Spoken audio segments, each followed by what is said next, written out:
इसलिए तुम्हारी reel viral नहीं होती। इसके बहुत बड़े रीज़न हैं, ठीक है, क्योंकि आप ये ट्रिक्स, वो हैक, वो टैक्टिक, वो आइडियाज़, वो प्लानिंग, वो एग्जीक्यूशन, वो स्ट्रैटेजी यूज ही नहीं कर रहे जिससे करने से रील वायरल होती है। आपको पता ही नहीं, आपको कोई बता ही नहीं रहा है, इस बारे में कोई बात ही नहीं कर रहा है कि असलियत में ऐसा होता कैसे है, किस तरीके से ये चीज़ें काम करती है। तो आज हम बात करेंगे, ये है वायरल रील पार्ट 2। अगर आपने पार्ट 1 नहीं देखा तो वो देख के आना, क्योंकि वो बहुत ज़रूरी है, उसके बिना ये वीडियो देखना अधूरी है। ठीक है, कोई बात नहीं, अगर इस वीडियो का आ चुके हो तो ये देखना और फिर वो देखना, ठीक है। दोनों को अच्छे से पॉइंट नोट करना, और वो आइडिया, वो टैक्टिक, प्लानिंग और स्ट्रैटेजी मैंने उसमें बताई हुई है कि आखिर क्या करने से, क्या करने से रील वायरल होती है, वीडियो अच्छी होती है, और सब कुछ अच्छे से काम करता है, किस तरीके से कंटेंट बनता है, सब मैंने बताया हुआ ऑलरेडी, ठीक है। तो यह है वायरल रील पार्ट 2, और अब हम बात करते हैं कि आगे नेक्स्ट पॉइंट, ठीक है। तो नेक्स्ट पॉइंट है कि भाई ऐसा क्या करते हैं कि क्रिएटर्स आपको नहीं बताते कि इस तरीके से चीज़ें काम करती है, क्यों नहीं वायरल होती है आपकी रील, क्या कमी रहती है, किस तरीके से क्या चीज़ें काम करती हैं, ठीक, आखिर एग्जीक्यूशन है क्या, प्लानिंग है क्या उस चीज़ की। तो इस बारे में ये पॉइंट्स हम आगे डिस्कस करेंगे, ठीक है। तो चलते हैं, शुरू करते हैं, ठीक है। पहला पॉइंट है कि आपने नीश फिक्स करो। नीश का मतलब होता है आपकी टारगेट ऑडियंस क्या है। आप अपना कंटेंट, अपने वायरल रील या कुछ भी कंटेंट बना रहे हो, वीडियो बना रहे हो, या डिजिटल प्लेटफॉर्म पर हो, आप किसके लिए बना रहे हो ये आपको पता होना चाहिए, ठीक है। जैसे स्टूडेंट के लिए एआई टूल्स की वीडियो बना रहे हैं, सारे एआई कंटेंट रेडी कर रहे हो, ऑनलाइन एडिटिंग की वीडियो बना रहे हो, ठीक है। क्रिएटर्स की हेल्प कर रहे हो, बिजनेसेस की हेल्प कर रहे हो, ठीक है। फिटनेस के रिगार्डिंग वीडियो बना रही हो, आपके ऑडियंस, टारगेट ऑडियंस आपकी जो वीडियो है ना वो किसके लिए होने वाली है, कहने का मतलब या नीश हो गया आपकी, वो टारगेट ऑडियंस, वो टारगेट मार्केट कौन सी है जिसके लिए आपने ये वीडियो बनाई है या रील बनाई है, क्या है, मतलब मिक्सअप होता है ना, कहीं एक रील किसी और के डाल दे, किस फील्ड में, एल्गोरिदम को पता ही नहीं लगता है कि भाई आखिर ये अकाउंट है किस चीज़ का, ये इसका मोटिव है क्या, मोटिव पता होना चाहिए ना, ज़रूरी है कि रील कैसे वायरल होगी फिर, ठीक है।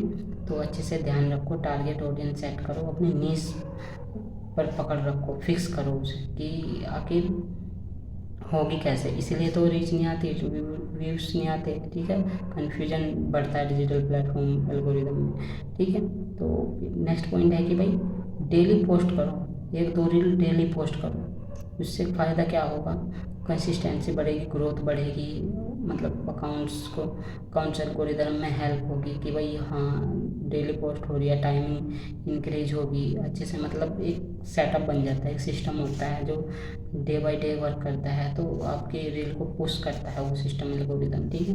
30+ जब भी अकाउंट में 30+ रील हो जाएगी तो एल्गोरिदम पुश करना चालू होता है, क्योंकि उसे पता लगता है कि भाई इतनी रील है, ये इस बारे में है, अब एल्गोरिदम पुश करेगा उसे, ठीक है, आगे बढ़ाएगा इस चीज़ों को, मतलब स्टार्टिंग हो जाते हैं व्यू, तभी तो लेट व्यू आते हैं, वीडियो डालते हैं व्यूज़ नहीं आते, और जब आप वीडियो डालते चले जाते हैं कंसिस्टेंसी के साथ तो चीज़ें बदलती चली जाती है, तो ये होता है, ठीक है। नेक्स्ट पॉइंट है भाई बेस्ट पोस्टिंग टाइम रखो। जो बेस्ट पोस्टिंग टाइम है वो कहते हैं कि भाई 7 से 9 का होना चाहिए, या तो 7 से 9, सुबह 7 से 9 का होना चाहिए, 7 से 10 का होना चाहिए एएम सुबह में, ठीक है। या रात को 1 से 3 बजे के बीच में पोस्टिंग बता रही है, ऐसा रिसर्च बोलती है, ठीक है। ठीक है, मैं दोबारा बोल देता हूँ, सुबह 7 से 9 के बीच में पोस्ट करें, ठीक है। ये शेड्यूल कर दें अपने पोस्ट को कि भाई मुझे ये चीज़ इस टाइम पे पोस्ट करनी है, वो कर देगा। ऐसे सॉफ्टवेयर आते हैं, फेसबुक भी या और भी इंस्टाग्राम भी ये प्रोवाइड करता है, ठीक है। 7 से 9, सुबह 7 से 9 के बीच में, 9 से 10 के बीच में, वो हाँ 9 से 10 के बीच में, और 1 से 3 के बीच में भी वर्क करती है चीज़ें, ठीक है। 1 से, ठीक है, रात में है, ये रात वाला टाइम है, पीएम 1 से 3 वाला, और दिन में भी यही टाइम है 1 से 3, ठीक है पीएम। और फिर है भाई, और है वायरल स्ट्रक्चर, मतलब वायरल में अगर एक लाइन में शॉर्ट कहूँ इस चीज़ को कि वायरल रील का स्ट्रक्चर कैसा है, अगर होता क्या है, ठीक है। Hook, problem solution, punch line, ये है इसके पूरा सर्कल। वायरल रील को करने का पूरा सर्कल मैंने बता दिया है। ठीक है, जो ये दोनों वीडियो है ये इसी पे इस तरीके से ही मैंने डिज़ाइन की है। ठीक है, क्या है इसमें, एक रील में क्या होना चाहिए, हुक होना चाहिए, प्रॉब्लम होना चाहिए, सोल्यूशन होना चाहिए, पंच होना चाहिए, पंच लाइन होती है, पंच होना चाहिए, और बाद में लाइनें होनी चाहिए। अच्छे से मैनेजेबल हो, आपने जो डिस्क्रिप्शन दिया हो वो अच्छे से रीडेबल हो, इंटरेस्टिंग हो, इम्पैक्टफुल हो, अट्रैक्टिव हो, वंडरफुल हो, अमेजिंग हो।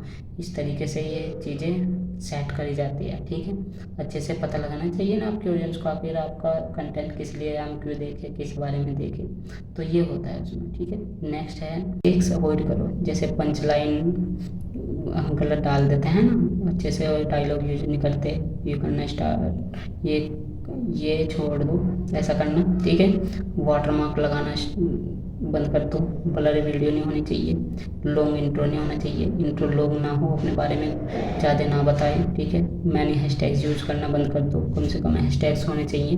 ठीक है, इनकंसिस्टेंसी अपलोड, मतलब एक कर दिया फिर 10 दिन बाद कर दिया, 14 दिन बाद कर दिया, इस तरीके से नहीं करना चाहिए। ठीक है, तो चीज़ों को समझो, ऐसे नहीं होता, सब चीज़ सिस्टम से होती है, अकॉर्डिंग डिसिप्लिन के हिसाब से चीज़ें चलती है, एल्गोरिदम चलता है, ऐसे ही नहीं होते। कंटेंट में तो होना चाहिए सबसे पहली बात तो अच्छे हुक होने चाहिए। ठीक है, और नीश फिक्स करो, टारगेट ऑडियंस है क्या आपके, पोस्ट का टाइमिंग सेट करो, किस तरीके से पोस्टिंग करनी है। ठीक है, डेली पोस्ट करो 1 से 2 रील, एल्गोरिदम सेट हो जाता है, पता लग जाता है उसे। ठीक है, और फास्ट एडिटिंग करो, अच्छे से ट्रेडिंग ऑडियो बनाएं, अच्छे से रखो। ट्रेडिंग ऑडियो अगर बनाएंगे तो उसका अलग ही फ़ायदा होता है, ट्रेडिंग ऑडियो का। ठीक है, और ऑडियंस को अच्छे से एनालाइज करो, अपनी रिसर्च बढ़ाओ, और एक चीज़ पे फोकस करो, वो है अपनी ऑडियंस कंटेंट पे, और भी शेयर वैल्यूएबल कंटेंट करो। ठीक है, तो ये थी कुछ बातें जो आज हमने डिस्कस की है। तो भाई ऐसे ही रील वायरल नहीं होते, कंटेंट वायरल नहीं होते, उसके लिए स्ट्रेटेजी प्लानिंग लगती है, अच्छे से रिसर्च करो, ऑडियंस सेट करो, और सब कुछ प्रॉपर तरीके से करो। ठीक है, तो ये थी कुछ टिप्स। अगर आपको मेरा कंटेंट अच्छा लगा हो तो लाइक शेयर सब्सक्राइब कीजिए, और